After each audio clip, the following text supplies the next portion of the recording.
मनाया जाता है। ईसा मसीह महात्मा जी का आज 25 जनवरी है, 25 दिसंबर है, तो आज के दिन उनका क्रिसमस डे मनाया जाता है। इस दिन में ईसा मसीह को याद किया जाता है, उसके सामने रह करके चर्च में, गिरजाघरों में दुआएं करते हैं, दुआ पढ़ते हैं, ऐसा बोलते हैं, और बाइबिल का पाठ करते हैं। और ख़ास तौर से जो ईसाई लोग हैं उनमें शादी का परंपरा है। आज के दिन चर्चों में जा करके वे लोग शादी करते हैं।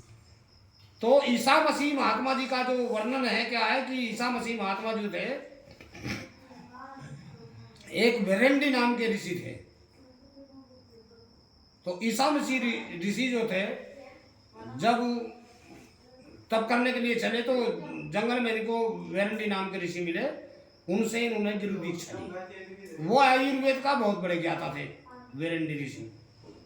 तो ईसा मसीह को वेरेंडी ऋषि ने आयुर्वेद का विज्ञान दिया था, और आयुर्वेद के अंदर ऐसी ऐसी जड़ी बूटियां थी जिनका उन्होंने ज्ञान कराया कि जो स्पर्श मात्र से कुछ ना कुछ अनोखा चमत्कार टाइप का दिखा देती थी। जैसे कि आंखों से दिखाई नहीं दे रहा, आंख ठीक करने की दवाई थी। हैं, ईसा मसीह के बारे में सुनते हैं कि उन्होंने किसी अंधे को हाथ फेर दिया, उसको दिखने लगा। कोई लंगड़ा था, हैं, उसको छू दिया तो वो ठीक हो गया। कोई रोगी था, कोढ़ी था, उसको छू दिया तो वो ठीक हो गया।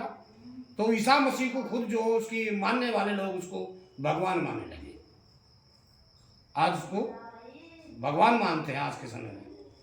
तो ईसाई लोगों का ये वर्णन था, लेकिन ईसा कोई भूत तो था नहीं। ईसा के बारे में सुना जाता है कि ईसा मसीह को क्रूस पे चढ़ाया गया और वो मर गए। मर जाने के बाद में उसको कब्र में ले गए, और कब्र में ले जाने के बाद में तो वो 3 दिन बाद में, मतलब 2-3 दिन बाद में जो है वो लाश मत से गायब हो गई। और उन्होंने फिर अपने किसी शिष्य को दर्शन दिए, और उन्होंने दर्शन देकर उनको शांति दिया और उनसे कहा कि भाई मैं फिर आऊँगा। आज तक ईसाई लोग यीशु पे यही विश्वास करते हैं कि ये भगवान के अवतार थे और इनको मृत्यु ने नहीं ग्रासा है, और ये मृत होकर के भी जीवित हो गए, लेकिन आज अदृश्य रूप में ये विराजमान है संसार के अंदर।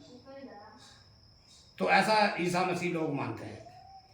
तो इस तरह से अभी होता तो है नहीं, उनके बारे में ऐसी कहानी है।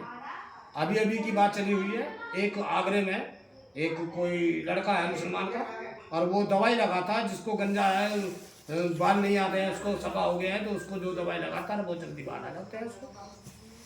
तो औषधियाँ हैं ऐसी जो कि चमत्कार टाइप, चमत्कार रामबाण दवाई है, दर्जा ले लेती है। तो उसमें ये है कि मतलब जो है वो जमाल गोटा एक दवाई है, जमाल गोटा। तो जमाल गोटा जो है भयानक विष है।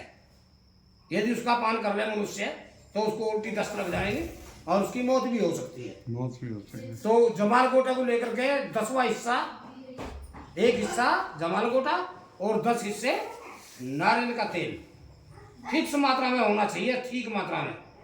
और उसको लगाने के बाद में उसको लगाओ, लगाने के बाद में फिर उसको घंटे 2-3 घंटे के बाद में फिर उसको शैम्पू से धो सर को, और फिर भी यानी कि उसको जो है गोले का नारियल का जो तेल है वो फिर लगाओ, उस तेल को, दवाई को न लगा करके। तो इस तरह से यानी कि दिन में 2 बार लगाओ, तो करने से 15-20 दिन के बाद में यानी कि इसे बाल आने शुरू हो जाएंगे।